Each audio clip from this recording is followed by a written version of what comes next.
Hi hello friends, എല്ലാ കൂട്ടുകാർക്കും നമ്മുടെ ഇന്നത്തെ അടിപൊളി എപ്പിസോഡിലേക്ക് തന്നെ സ്വാഗതം കേട്ടോ. അങ്ങനെ പ്രകാശൻ എന്തോ ആലോചിച്ചിരിക്കുന്ന ഭാഗത്തോടെയാണ് എപ്പിസോഡ് തുടങ്ങുന്നത്. അങ്ങനെ പ്രകാശൻ ഇങ്ങനെ ആലോചിച്ചുകൊണ്ടിരിക്കുക കേട്ടോ. വേറൊന്നുമല്ല, വർഷങ്ങൾക്ക് മുമ്പുള്ള കാര്യമാണ് പ്രകാശൻ ആലോചിക്കുന്നത്. അങ്ങനെ ഫ്ലാഷ് ബാക്ക് പോലെ കാണിക്കാണ്. കല്യാണി അന്ന് ചെറുതാണ്, ഒരു 15 വയസ്സൊക്കെ ഉണ്ടാവുള്ളൂ. പശുക്കൾക്ക് കാട് ഇളക്കിക്കൊണ്ടിരിക്കുകയായിരുന്നു കല്യാണി. അവിടേക്ക് ദീപ വരുന്നുണ്ട്. മോളെ, ഈ പശുക്കൾക്ക് ഭക്ഷണം ഉണ്ടാക്കുന്ന ആള് എന്തെങ്കിലും കഴിച്ചായിരുന്നോ എന്ന് ചോദിക്കുമ്പോ കല്യാണി കഴിച്ചു എന്ന് തലയാട്ടാണ്. എന്ത് കഴിച്ചു എന്നാ പറയണേന്ന് ചോദിക്കുമ്പോഴേക്കും ഞാൻ കഴിച്ചു എന്ന് കല്യാണി തല ഇങ്ങനെ ആട്ടി ഇങ്ങനെ ആക്ഷൻ കാണിക്കുന്നുണ്ട് കേട്ടോ.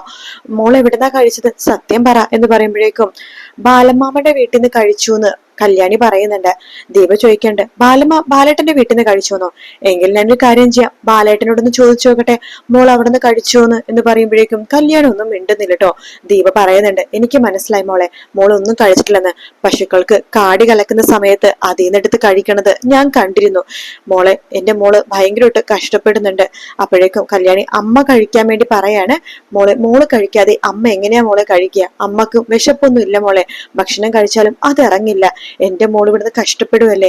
പശുക്കൾക്ക് ഭക്ഷണവും കൊടുത്ത് എല്ലാവർക്കും ഉള്ള ഭക്ഷണം ഉണ്ടാക്കി ഭക്ഷണവും കൊടുത്ത് കഷ്ടപ്പെടും എന്റെ മോള്. പക്ഷെ എന്റെ മോള് മാത്രം കഴിക്കുന്നില്ല എന്ന് പറയുമ്പോ അതൊന്നും കുഴപ്പമില്ല എന്ന് കല്യാണി പറയുന്നുണ്ട്.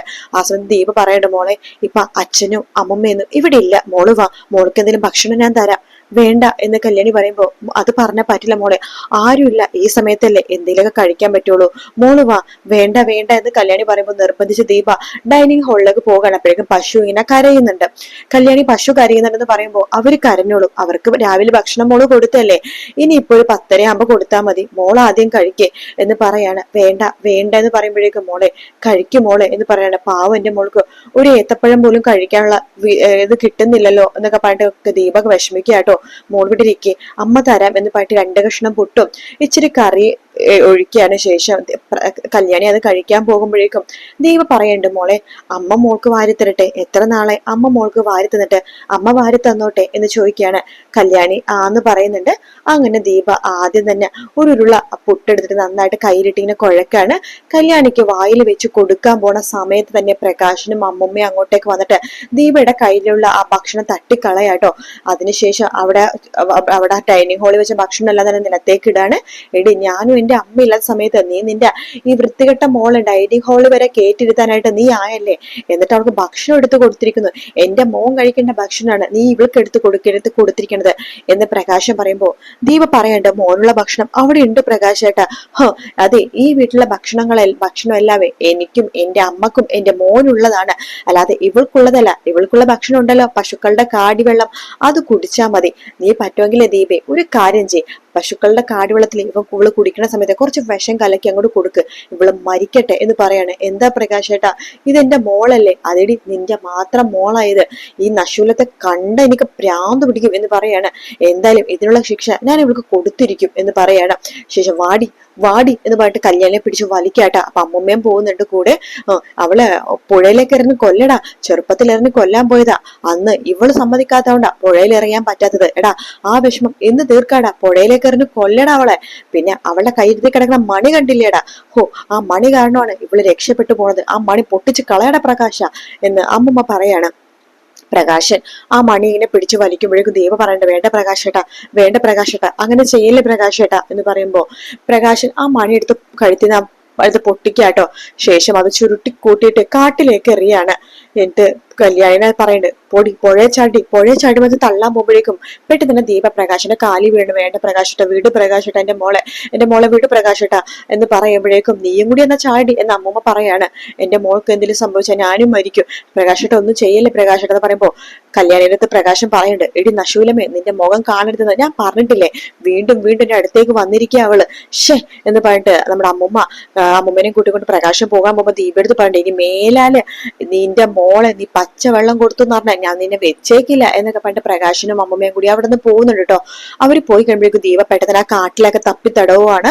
ആ മണി അവിടെ എവിടെയും കിടക്കുന്നുണ്ടോന്ന്. ശേഷം ദീപക്ക് ആ മണി കിട്ടുന്നുണ്ട്, കല്യാണിയുടെ കഴുത്തിടാൻ കല്യാണി വേണ്ട, അച്ഛൻ കണ്ട വഴക്ക് പറയുമെന്ന് പറയുമ്പോ ദീപ പറയണ്ട, അച്ഛനൊക്കെ പോയി മോളത് കഴുത്തിലിടെന്ന് പറഞ്ഞിട്ട് കഴുത്തിലേക്ക് വീണ്ടും ആ മണി കെട്ടി കൊടുക്കുക കേട്ടോ. ആ കാര്യം നമ്മുടെ പ്രകാശൻ ഇങ്ങനെ ആലോചിക്കുകയാണ്. ആ സമയത്ത് അവിടേക്ക് കല്യാണി വരുന്നുണ്ട്. കല്യാണി, അച്ഛ വാ ഭക്ഷണം കഴിക്കാം, ഭക്ഷണമായി എന്ന് പറയാണ്. പ്രകാശൻ ഇങ്ങനെ ആലോചിച്ചുകൊണ്ടിരുന്നിട്ട് ഇപ്പൊ കല്യാണിനെ ഒന്ന് നോക്കുക കേട്ടോ. കല്യാണിയുടെ കഴുത്തിലേക്ക് നോക്കി ചോദിക്കുന്നുണ്ട്, മോളുടെ കഴുത്തിൽ മുമ്പ് ഒരു മണി ഉണ്ടായിരുന്നില്ലേ, മോളുടെ അമ്മ കെട്ടിത്തന്ന മണി ചരടില്, അതിപ്പോ എവിടെയാന്ന് ചോദിക്കുമ്പോ അത് കുറെ നാളെന്റെ കഴുത്തിലുണ്ടായിരുന്നു വെച്ചാ, കല്യാണത്തിന് 2-3 മാസം മുമ്പാണ് ഞാൻ ആ മണി മാറ്റിയത്. ആ മണി ഇപ്പൊ എവിടെയുണ്ട് മോളെ എന്ന് ചോദിക്കുകയാണ് പ്രകാശൻ.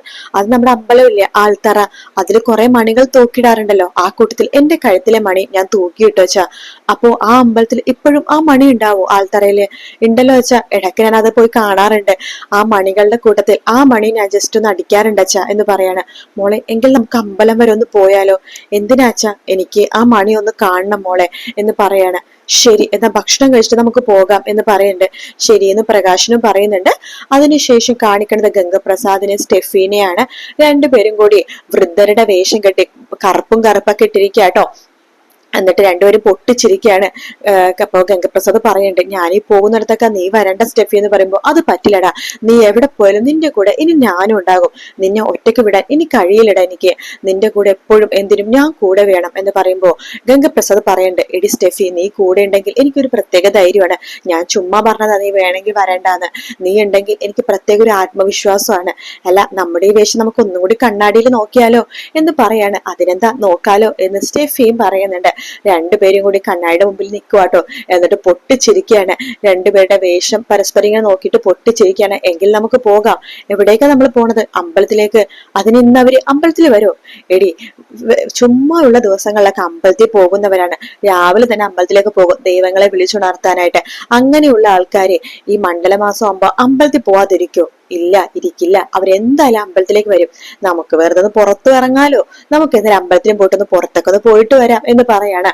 അങ്ങനെ ഗംഗപ്രസാദും സ്റ്റെഫിയും കൂടി ഒരു ഓട്ടോറിക്ഷ കയറി അമ്പലത്തിലേക്ക് പോകുവാട്ടോ. അതേസമയം കല്യാണിയും അതുപോലെ തന്നെ പ്രകാശനും കൂടി അമ്പലത്തിൽ എത്തുന്നുണ്ട്. രണ്ടുപേരും അമ്പലത്തിനുള്ളിലേക്ക് കയറുകയാണ്. കയറുമ്പോഴേക്കും നമ്മുടെ പ്രകാശൻ നോക്കുന്നതെല്ലാം തന്നെ ആൽമരത്തിലേക്കാട്ടോ. ആൽമരത്തിലേക്ക് നോക്കുമ്പോഴേക്കും പ്രകാശൻ ചോദിക്കുന്നുണ്ട്, ഈ മരമല്ലേ മോളെ? അതേ അച്ഛ എന്ന് പറയാണ്. അങ്ങനെ പ്രകാശൻ വേഗം ആൽമരത്തിന്റെ അടുത്തേക്ക് നടക്കുവാണ്. അവിടെ കുറെ മണികൾ ഇങ്ങനെ കൂട്ടി ഇങ്ങനെ കെട്ടി വെച്ചിട്ടുണ്ട് കേട്ടോ. ഇങ്ങനെ ഒരു വഴിപാടും നേർച്ചയും കാര്യങ്ങളൊക്കെ ആയിട്ട്. ആ കൂട്ടത്തിൽ ആ മണിയുണ്ട്. അപ്പൊ കല്യാണി ഇങ്ങനെ ചൂണ്ടിക്കാണിച്ചു കൊടുക്കണ്ട, അച്ഛ ദേ അതാ മണി എന്ന് ചൂണ്ടിക്കാണിക്കാണ്. പ്രകാശിന് ആ മണി കാണുമ്പോൾ ഭയങ്കര സന്തോഷം തോന്നുവാണ്. പ്രകാശം വേഗം തരാം ആ മണിയുടെ അടുത്തേക്ക് പോയിട്ട് ആ മണി ഇങ്ങനെ കൈവച്ച് ഇങ്ങനെ പിടിക്കുക കേട്ടോ. അതിനുശേഷം ആ മണിയിലെ നോക്കിട്ട് പ്രകാശിന്റെ കണ്ണ് നിറയാണ്. അപ്പോഴേക്കും അവിടേക്ക് ഓട്ടോറിക്ഷയിൽ വന്ന് ഇറങ്ങാണ് ഗംഗപ്രസാദും സ്റ്റെഫിയും കൂടി ചേർന്നിട്ട്. ആ സമയത്ത് തന്നെ അവര് നോക്കുമ്പോഴേക്കും കല്യാണിനും പ്രകാശിനും കൂടി അവിടെ ആൽമരത്തിൽ നിൽക്കണത് ഇവര് കാണുന്നുണ്ട് കേട്ടോ. ഗംഗപ്രസാദും സ്റ്റെഫി ആ ഒരു ഭാഗത്തോടെയാണ് ഇന്നത്തെ എപ്പിസോഡ് തീരുന്നത്. അപ്പൊ നമ്മൾ എല്ലാവരും കാത്തിരുന്ന ഭാഗം അത് നാളെ ആയിരിക്കും കേട്ടോ. അപ്പോ ഈ മണി പ്രകാശം മിക്കവാറും പ്രകാശിന്റെ കഴുത്തിൽ കെട്ടാൻ വേണ്ടി എടുക്കണതായിരിക്കും. അത് മാത്രല്ല, ഗംഗപ്രസാദിന്റെ ഇതേ വേഷത്തിൽ തന്നെയാണ് കിരൺ അടിച്ചു കൂട്ടി ഒതുക്കി ചമ്മന്തിയാക്കി കളയണം. അതും ഈ ഡ്രസ്സിൽ തന്നെയാണ്. അപ്പൊ അതുകൊണ്ട് ഒരു കാര്യം ഉറപ്പിക്കാം, നമ്മുടെ കല്യാണിയും പ്രകാശനും തന്നെയായിരിക്കും ഗംഗപ്രസാദിനെ കാണുന്നതും കിരണിനെ വിളിച്ച് പറയണതും. അത് നമുക്ക് ഉറപ്പിക്കാം ഇന്നത്തെ എപ്പിസോഡ് കാണുമ്പോൾ. എന്തായാലും നാളത്തെ എപ്പിസോഡിൽ പ്രകാശനും കല്യാണിയും കൂടി നമ്മുടെ കിരണിനെ വിളിച്ച് വരുത്തുന്നതും ഗംഗപ്രസാദിനെ ഇല്ലാതാക്കാൻ പോകുന്ന ഭാഗങ്ങൾ തന്നെയായിരിക്കും നാളെയും മറ്റന്നാളെയും കാണാൻ പോകുന്നത്. വീഡിയോ ഇഷ്ടപ്പെട്ടാൽ ലൈക്ക് ചെയ്യുക, സബ്സ്ക്രൈബ് ചെയ്യുക, കമന്റ് ചെയ്യുക. മറ്റൊരു വീഡിയോ കാണാം. Take care, bye bye.